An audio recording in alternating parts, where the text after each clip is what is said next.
زیادہ کرنا ہے، اس کا تعلق مغرب کے بعد سورہ واقعہ پڑھنے سے ہے۔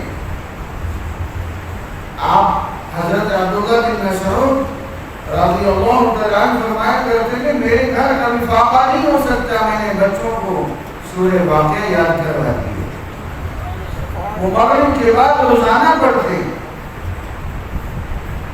ہو نہیں سکتا رزق تنگ ہو جائے۔ ثابت بازار کی دکان اور 10 مربع زمین، یہ رزق کا یاد رکھیں کمزور سبب ہے، طاقتور سبب استغفار ہے۔ فَقُلْتُ اسْتَغْفِرُوا رَبَّكُمْ إِنَّهُ كَانَ غَفَّارًا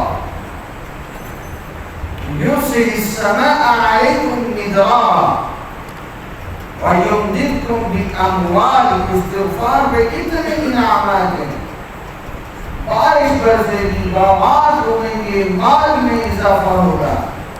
ایک استغفار میں ہمارے یقین کمزور ہو گیا۔